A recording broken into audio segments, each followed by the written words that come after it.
Hello friends, welcome to my channel. ఈరోజు మనం మాట్లాడుకోబోయే book పేరు dark matter by Blake crouch. ఈ కథలో ప్రధాన పాత్ర జేసన్ డెసన్. అతను చికాగోలో ఒక సాధారణ జీవితాన్ని గడిపే ఫిజిక్స్ ప్రొఫెసర్. అతని భార్య డానియలా, కుమారుడు చార్లీతో కలిసి ప్రశాంతంగా జీవిస్తుంటాడు. ఒక రాత్రి ఇంటికి తిరిగి వస్తుండగా ఒక మాస్క్ వేసుకున్న వ్యక్తి అతన్ని కిడ్నాప్ చేస్తాడు. ఆ వ్యక్తి అతన్ని ఒక ఖాళీ బిల్డింగ్లోకి తీసుకెళ్లి ఒక విచిత్రమైన మందు ఇంజెక్ట్ చేస్తాడు. జేసన్ మళ్ళీ లేచినప్పుడు అతను పూర్తిగా వేరే ప్రపంచంలో ఉన్నట్టు తెలుస్తుంది. ఆ ప్రపంచంలో అతని జీవితం పూర్తిగా భిన్నంగా ఉంటుంది.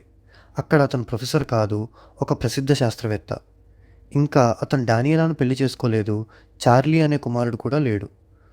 కొంచెం కొంచెంగా జేసన్ ఒక భయంకరమైన నిజాన్ని అర్థం చేసుకుంటాడు. ఈ కొత్త ప్రపంచంలో అతనే ఒక యంత్రాన్ని తయారు చేశాడు. అది వేర్వేరు నిజ జీవిత ప్రపంచాల మధ్య ప్రయాణించగలిగే యంత్రం. అతన్ని కిడ్నాప్ చేసిన వ్యక్తి అసలు మరెవరో కాదు, ఇంకో జేసన్. మరో విశ్వంలో ఉన్న జేసన్.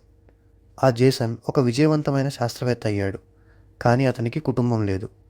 జేసన్ యొక్క సంతోషమైన కుటుంబ జీవితాన్ని చూసి అతనికి అసూయ వచ్చింది. అందుకే అతను జేసన్ జీవితాన్ని దొంగిలించడానికి ఇద్దరి స్థానాలు మార్చుకున్నాడు. తన అసలు కుటుంబం దగ్గరకు తిరిగి వెళ్ళాలని జేసన్ నిర్ణయించుకుంటాడు. అతను ఆ యంత్రాన్ని ఉపయోగించి అనేక వేర్వేరు ప్రపంచాల్లోకి ప్రయాణించడం ప్రారంభిస్తాడు. ప్రతి ప్రపంచం కొంచెం వేరుగా ఉంటుంది. కొన్ని ప్రపంచాలు విచిత్రంగా ఉంటాయి, కొన్ని ప్రమాదకరంగా ఉంటాయి, మరికొన్నింటిలో అతని జీవితం పూర్తిగా వేరేలా ఉంటుంది. చాలా ప్రయత్నాలు మరియు ప్రమాదాల తర్వాత చివరకు అతను తన అసలు ప్రపంచంలా కనిపించే ఒక ప్రపంచానికి చేరుకుంటాడు. కానీ అక్కడ ఒక కొత్త సమస్య ఉంటుంది. మరెన్నో జేసన్లు కూడా అక్కడికి వచ్చారు. అందరూ అదే జీవితం. డానియలా మరియు చార్లీతో ఉన్న కుటుంబాన్ని తమదిగా చేసుకోవాలని ప్రయత్నిస్తున్నారు. చివరికి జేసన్ డానియలాకు తానే నిజమైన జేసన్ అని నిరూపిస్తాడు. ఆ తర్వాత ఇద్దరూ ఒక నిర్ణయం తీసుకుంటారు, ఈ ప్రపంచాన్ని వదిలి మరో కొత్త ప్రపంచాన్ని వెతుక్కోవాలని.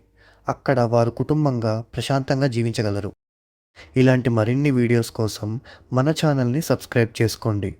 మళ్ళీ వచ్చే వీడియోలో ఇంకొక కథ గురించి మాట్లాడుకుందాం.